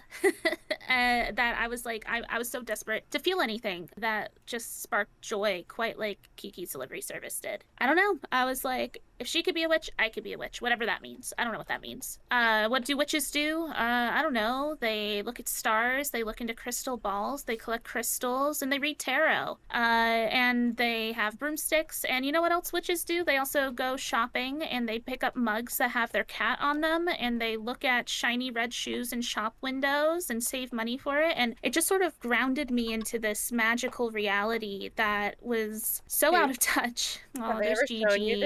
I love Gigi. And so I don't know. It was definitely a call for help. And I remember I was just sort of idly chatting with a friend, and I was like, you know, I think I want to get into tarot. and another one of my friends overheard. Mason, love you. Mason sort of popped his head in and said, "Oh, tarot. Very interesting. Well, I have a deck for you." And the next day, I skipped my anatomy and physiology class to meet him at the lockers. He had this beautiful old Italian tarot deck. He had an envelope with a handwritten letter with incense, teaching me how to cleanse the deck, teaching me how to, I don't know, just connect with the deck, what it means to him. He comes from like this rich family line of Italian witchery, and it was just this very heartfelt message. I ended up sneaking back into my anatomy and physiology class with my new tarot deck. Not 5 minutes after I received the deck, I gave my first tarot reading. The person who sat next to me said, "Love you, Sid." Was like, "Hey, what is that?" I was like, "These are tarot cards." And they were like, "Can I have a reading?" I was like, "Hell yeah." And I remember I pulled out 3 cards, and we're both staring and looking at the cards, and we go, "That's nice. I wonder what this means." And so we pulled out our iPhone and looked up what each of these tarot cards meant. And then I went to my next class, and I spent the whole class reading tarot for all of my friends. I had a big circle of individuals around my table as I'm just pulling cards. For the rest of my time in high school, all the way through college, I was the tarot lady. There were strangers approaching me, teachers, staff members, students, asking me for, "Hey, you're the tarot lady, aren't you?" Because I had pink hair.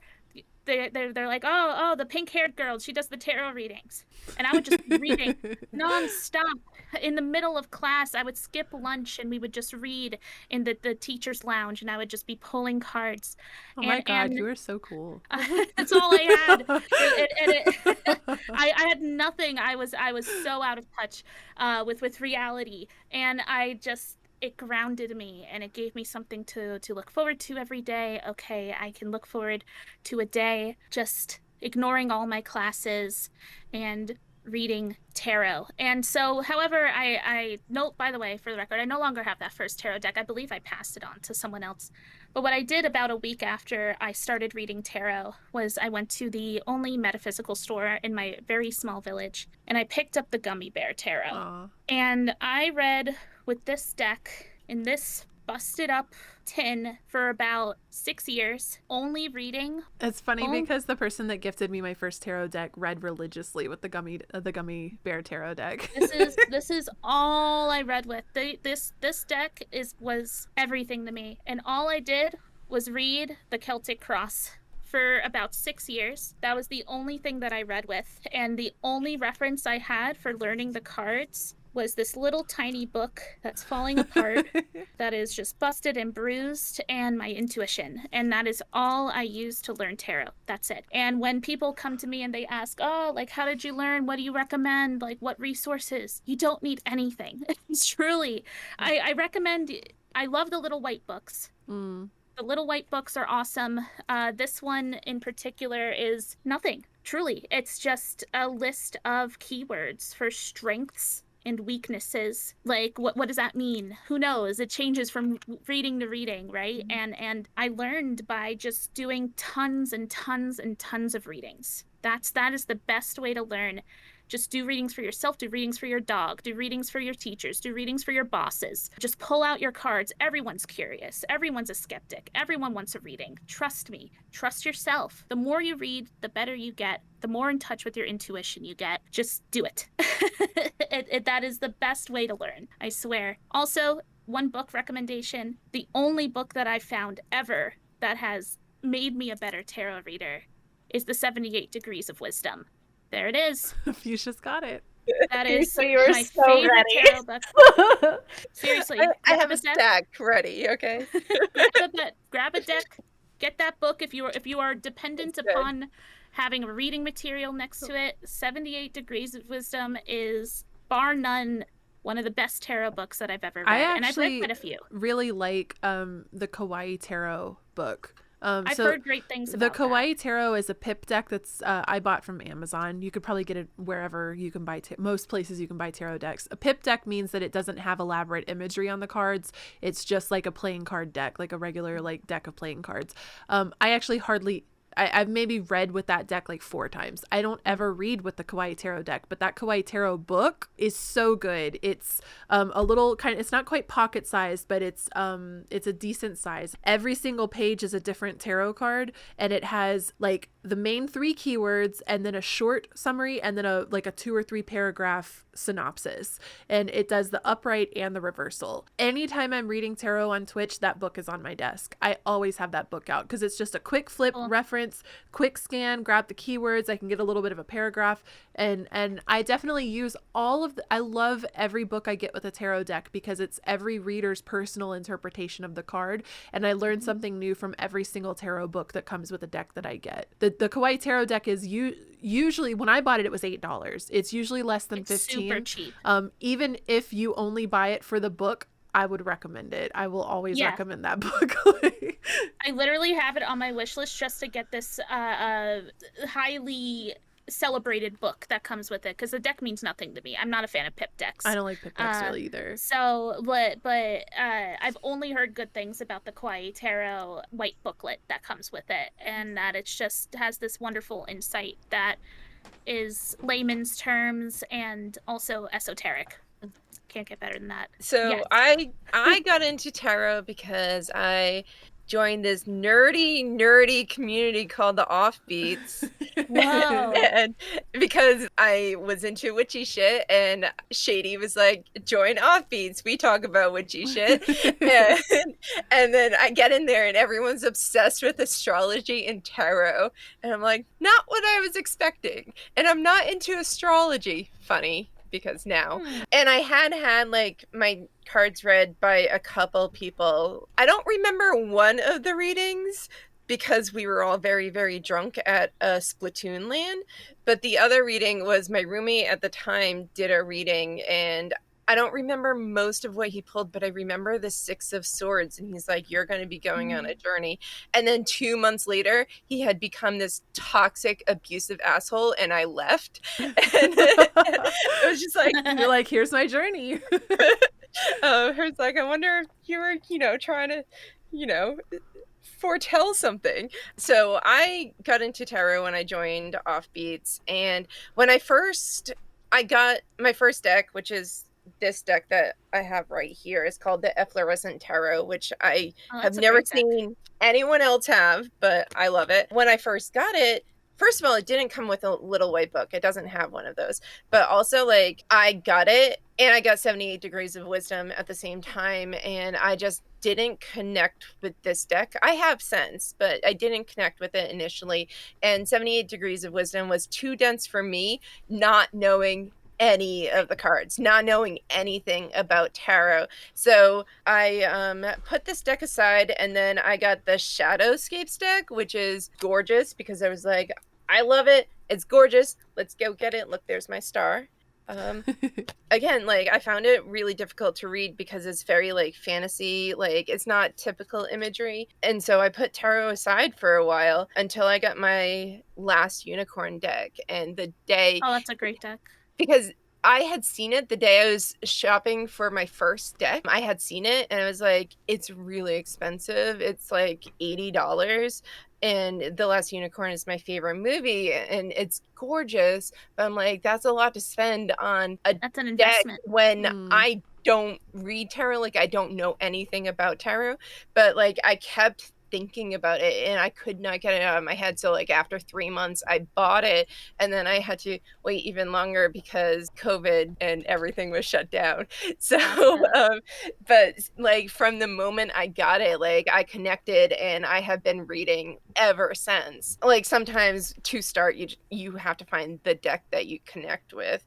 Not just because everyone else has it, not just because like you've heard it's a good deck to get, but like you have to get the one that you connect with. The other mileage may vary. the flip side is a lot of people say start with the Rider-Waite-Smith because that's what a lot of the imagery in a lot of tarot cards, like especially in America, are based off of. My first I deck have was never had a Rider-Waite-Smith deck.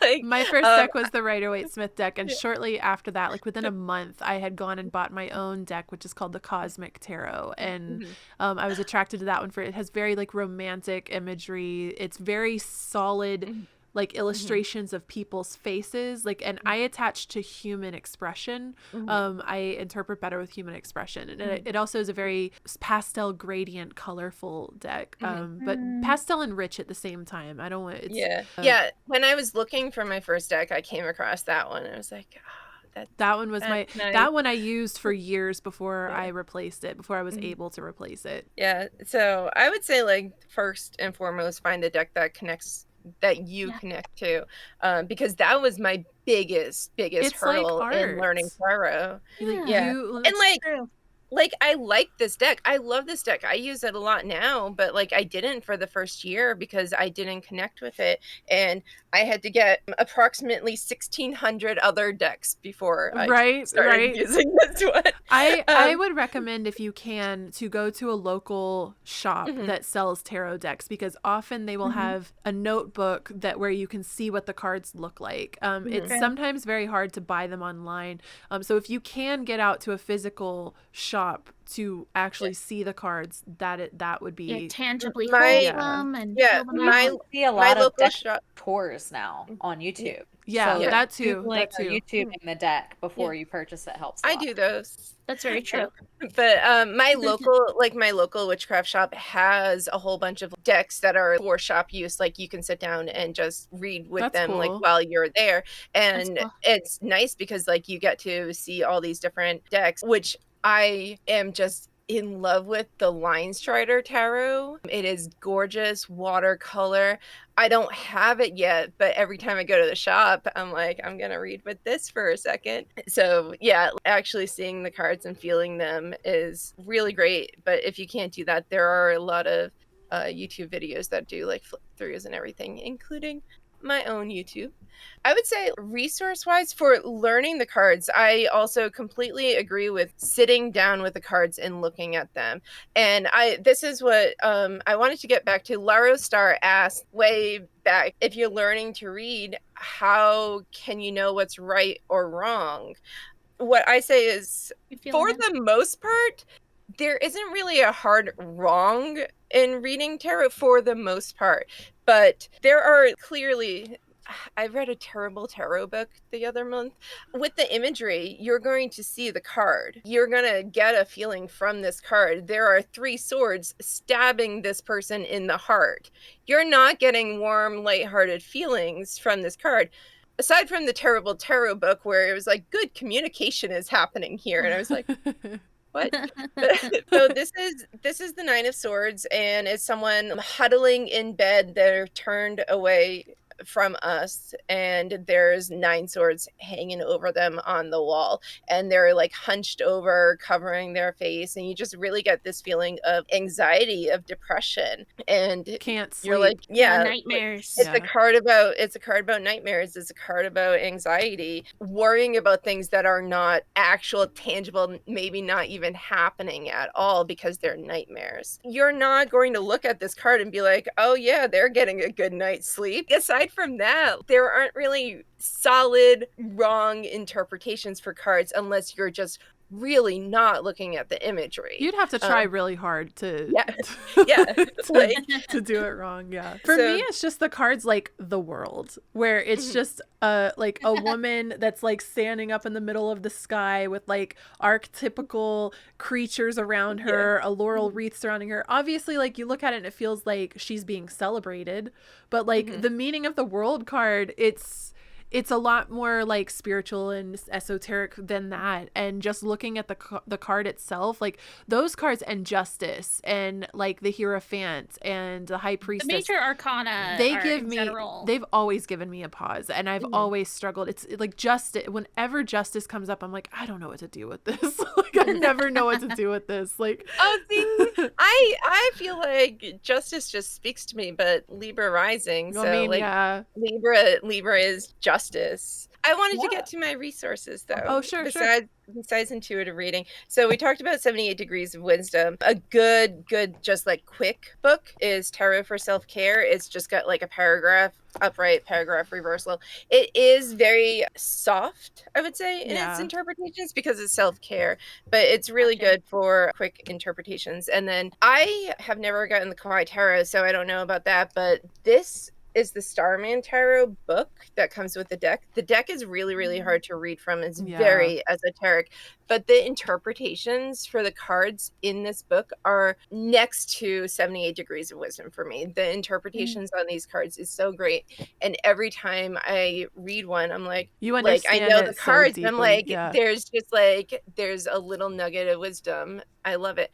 And my final resource for learning tarot is watch other tarot streamers. Watch them. I love watching Doogsley and Shady and Panthera because I always get like a little different angle of insight, a different perspective. Yeah. So that's my final. I'm just promoting all of you. Cross That's promo. Well, so how I discovered tarot, it was at a time where I was looking to get into Twitch streaming. I was feeling kind of like unfulfilled with my day-to-day life. So I was like, oh, Twitch streaming, because I was kind of breaking away from cosplay at the time, and cosplay was kind of connected to why I wanted to Twitch stream. But I discovered HeyShadyLady's tutorials. Oh, what do you know? By the way, she makes awesome tutorials. Probably check out. And I followed you on Twitch, and you were doing tarot readings one night, and I think I won like a giveaway or something, and I was like, whatever. Like I've never had a tarot reading before, and complete skeptic. And it blew my mind. Like I was like, "How? You don't know me?" Like I was like brand new into the channel. I was the barefoot hippie boy to you. You were my barefoot hippie boy. But yeah, it blew my mind, and I was like, "What is this? Wait, I need to understand. I need to learn." And like I'm sure most of you guys who are skeptical is like, now I have to prove it to myself. Like, how does this work? I've got to test it like 1,000 times now and see if these results continue to appear, right? So it was okay. Now I need to get my own tarot deck. Now I need to do research and blah blah blah. Because I don't half-ass things. It's like if I'm gonna do this, I'm gonna do it.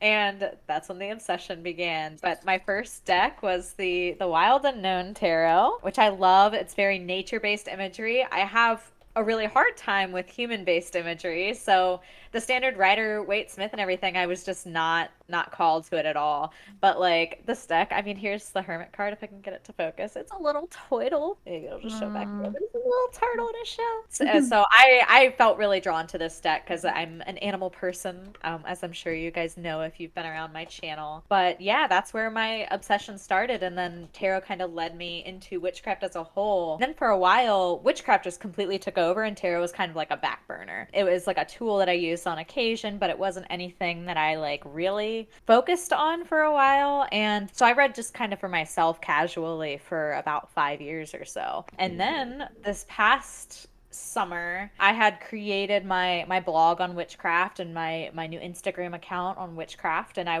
had stopped tarot streaming or Twitch streaming and started thinking about doing like witchcraft content on Twitch. And that was when the tarot category here on Twitch, it was pretty new, so it was a pretty good place for new people to grow. And since I had been inactive on Twitch for a while, it was like kind of starting from scratch. So I just jumped in head first, and that was one of like the best decisions I've ever made. Aw. It's been awesome. I learned so much since then. Reading for other people, it changes everything. Yeah. The amount that I learned in that first month versus like the entire 5 years before, it totally eclipses it, which is crazy. Yeah. There's So just many no people have place cold to feet. experience. Yeah. Yeah, and And they're I thought so it was scared of giving intimidating, people the right? wrong advice. Yeah. But that's the only way you get better. Exactly. So I guess now going to like my resources and everything, I do have a video actually on how to read tarot for beginners. So I'm gonna be dropping that here in the chat if you want to save it, pop it up in that tab and save it And we'll later. make sure that the link for the podcast listeners is in the show notes at the blog at celestialcafe.org. But yeah, so I kind of walk you through this there of how I would recommend you to get into tarot reading, or how I would look back to myself and recommend myself to get into tarot reading. I recommend getting a good deck that starts with a guidebook, especially when you're into new things. Getting something that comes with a good guidebook, if I can speak today, bleh, is so like irreplaceable, because especially with new hobbies, if you're like me, I get like hyper obsessed and I spend a ton of money and then I stop and I never go back to that hobby. So just Yeah. you know, spend the bare minimum first with anything, right? Make sure that this is something that you enjoy, that you like. So just get your nice little deck. I love the Wild Unknown. Looking back now, I don't know if I would recommend this to beginners, because some of the imagery I is don't a think little it's beginner friendly at all. I don't think so either. Yeah. But it worked for you, It so works well Exactly. for me. I'm a big animal person, so like Yeah. I see a picture of a turtle, I can pull. I have like herpetology Yeah. classes I've taken. I can go off of a tortoise. Yeah, But, I not think everyone can. also when we talk about good beginner decks, it's definitely dependent on the person. Like some people might find that a great beginner deck. Many won't, but Yeah. there are exceptions for sure. Like It does come with a good guidebook, which is what I was saying. Yeah. So it comes with a good one. It's got images. It's good to reference. The Light Seers Tarot also has like a really good guidebook for it. But like, you know, Okay. something with like a decent sized guidebook that goes through and at least gives you keywords and then a description of the card is what I consider to be like bare minimum. So what I like to do when I get a new deck, or if I was recommending somebody else to start reading, is to flip through, like pull a card that is like drawn to you, or go ahead and pull a card like as a reading and treat it as a flashcard. Look at the card, try to guess what it is, what it means, use just the symbolism, the colors, the imagery, and just create your own explanation, description for what this card means before you even look at anything else, before you Google, before you look at the guidebook. And then what you're going to do is you're going to kind of quiz yourself and compare what you came up with to what the internet says, what the guidebook says, etc. And that, number one, like quizzing is like, it just makes you remember things better. It's just like a proven, like the more that you quiz yourself, the more actively something's going to stick in your memory. But also it allows you to reference your own meanings more confidently. It's going to help build that confidence in your intuition that you already have. yeah, I especially when I actually worked in an office before I quit to be a full-time student forever. But I would like pull a card and just like sit it on my desk and look at it throughout the day and just be like, okay, what do I see now? What do I see now? And just think on it all day and then journal about it later. And I still do that. Like now I'm trying to familiarize myself with the Starman Tarot, because as an example, like there's a lot going on every card. There's sacred geometry, there's like a ton of like colors, and It's like a lots vibrant hermetic tarot. It's a very this is not even intermediate. That's an advanced tarot It deck. is. It's very It difficult. Yeah. But like now I go through and I do that again with these. I pull a card and I look at it and I sit down and look at it and I'm like, what imagery, and I'm getting so much out of these cards. I get sensory overload from that deck, to be honest. It definitely sure. can. It definitely can, for sure. Which is why like I don't even read with it right now. I just sit and study one card at a time. But like even as like starting out, you can do that with any deck, and I recommend that. And even there's also like sort of a magic to just trusting what cards come up and just kind of reading it. When I started as well, like it took me a while before I started reading intuitively, because I was just happy to be there and I was just happy to be slinging cards and reading directly from the book. And there were multiple times, I mean, I remember, like, for example, just sort of pulling like the devil, and then I'm like, okay, trust in your instincts, transcending pain, but it's also could be ambition, and what does it say here, pessimism, envy, And then I look up and there's just like tears rolling down their face, you know? And sometimes like, and it's like, oh, okay, I hit a chord here. Yeah. Despite me just, you know, reading directly from the book.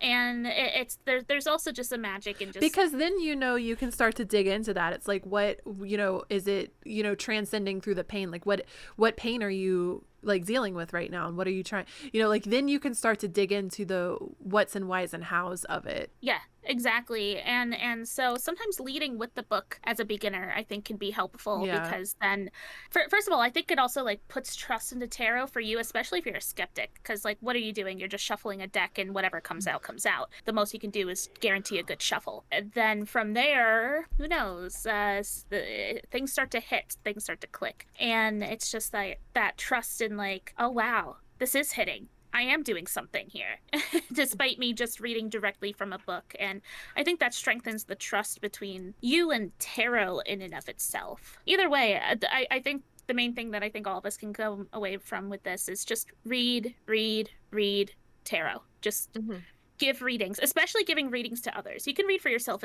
as much as you want. I in fact know many people who don't read for themselves. I think you should do that too.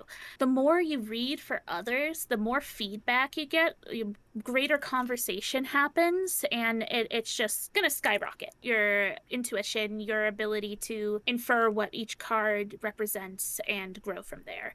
It's explosive. I also recommend journaling, like tarot journaling, especially like when you're first starting out. What if you are reading for yourself or someone that you can check in with later? Just write down like the cards and what you thought about the reading, what imagery you got, and what feelings you got from the reading, and then 3 months down the line, go back and read it, and it is amazing how even as a new beginner, how spot on things can be. Yeah, So. I agree with that. That helps you gain confidence as well as like trusting the cards and trusting your intuition too.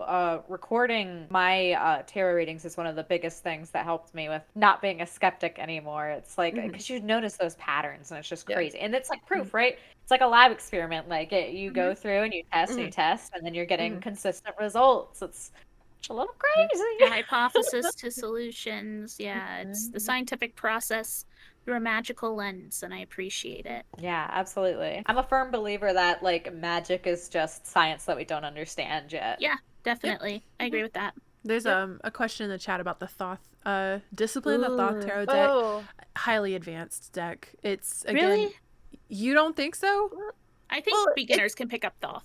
It's different. I think that's intermediate. Thoth is literally abstract colors on a card. I think that with like like the full card of the Thoth deck is just a guy standing there with like circles drawn around him in green. Like, I don't think that the intuitive imagery of the Thoth deck is strong for beginners at all. I think that it's more like esoteric. It's advanced. I would certainly call it advanced. So the only reason why I call it a beginner's deck, I don't think it's a beginner's deck for everyone, but I think the amount of stories I've heard about people's first tarot deck being the Thoth deck alone. They go into a metaphysical store and they're like, it's a good initiation deck then. They're like, holy moly, that's the deck. This is the one that calls to me. And on top of that, Thoth works completely different from Rider-Waite-Smith. It has its own language. Yeah. I think beginners can also pick up Thoth. If you're not feeling called to Thoth, then I don't think that you should force yourself into it, because I think it's a very specific discipline and a very specific education. Yeah. I'm just thinking about some of the cards on it, and I'm like,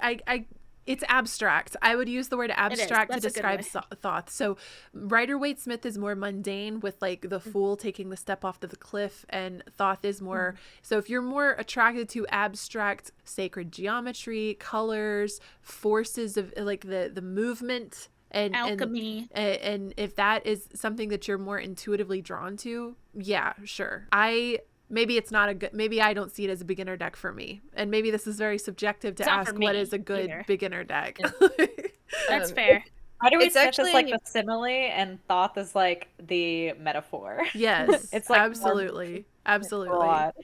It is actually the thing that, like, the thing I want to study next in my tarot journey. I have, because I'm me, I have a book about, I don't even have the deck. I have a book about understanding the Thoth deck. And just like, that's the next step that I want to Like the metaphor study. I was but- doing earlier, like we're the faucet and the water's coming out of us. That's very Rider-Waite-Smith. And the Thoth deck would just be a circle with 3 lines drawn through the circle. Okay. And like a whooshing kind of like color, like imagine someone with a paintbrush painting downward stripes of energy through the circle. Like that would be the Thoth deck. It's more Right. abstract and symbolic. Mhm. And that calls to people more sometimes. True, it can, yeah.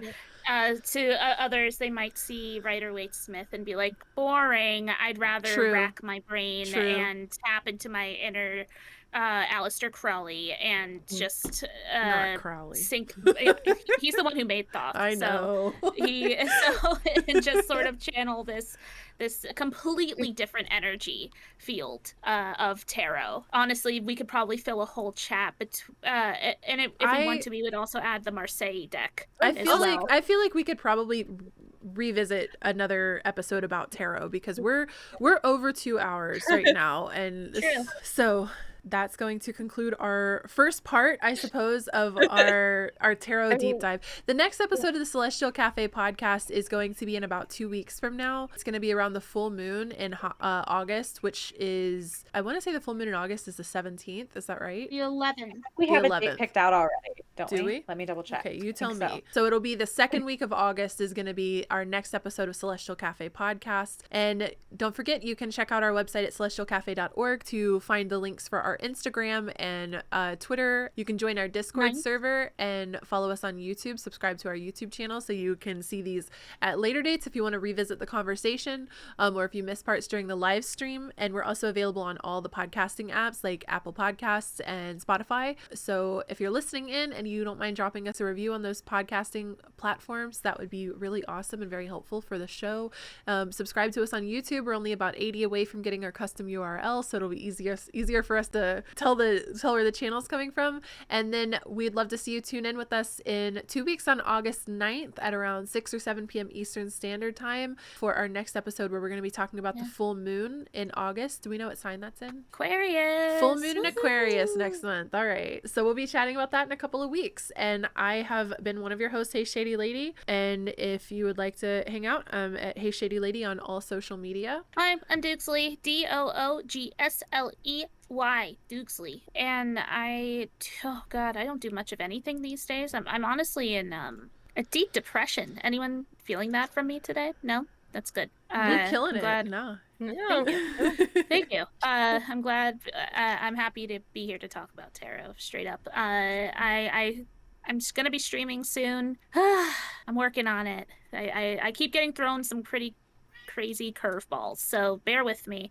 But if you liked what I had to say about tarot and felt resonated with and I don't know, validated, and you want to receive some of my personal tarot guidance, I have a website called faezi.love, faezi.love, and I love tarot. I love to talk about it. I love to talk with it and give insight using its magic. So thank you for listening.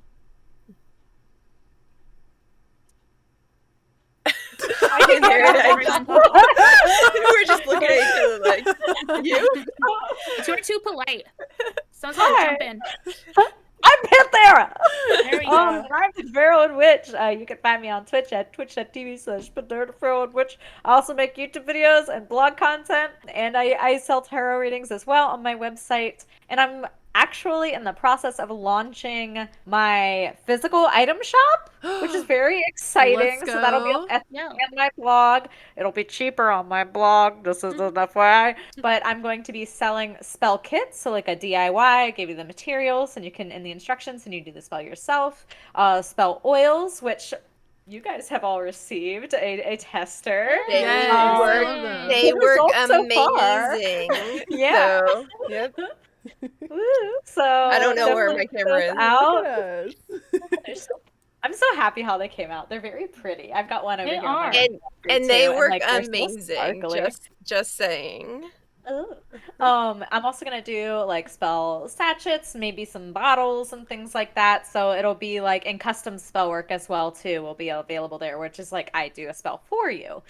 So all kinds of stuff. It's going to be very exciting, and I'm also in the process of launching a Patreon, which is also very exciting. So it'll Question be mark, things exclamation like point. Oh my god. Woo! Book club, like custom Book of Shadows printables and things like that. All kinds of really fun stuff. So yeah, if you're interested, definitely give me a follow on my stuffs. It's great. And I am Fuchsia. I make a lot of content under the name Lunar Libraries.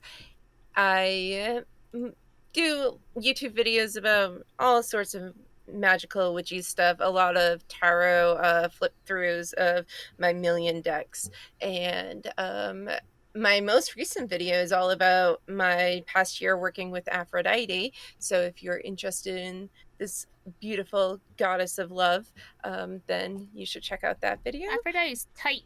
And I make candles and spell bottles on my Etsy shop, and I will actually be I'll still have my Etsy shop, but I'm going to be setting up a shop on my website lunarlibraries.com, where I will also have tarot readings. You can get tarot readings from me on my Ko-fi, whatever, I think it's coffee. Kofi. Kofi. I just learned that. but Kofi. but everything will eventually be moving to my website once I am no longer working and can sit down and actually code it and make it look nice. So I'm excited. But All right, yeah, cool. that's pretty much me. Thank you, everyone, for tuning in and listening to the Celestial Cafe podcast. We will see you in a couple of weeks for the full moon in Aquarius episode, which will be happening live on Twitch on August 9th. And yeah, thank you, everyone, again. And we'll see you next time. Bye, everybody. Bye bye. Bye. Bye, friends.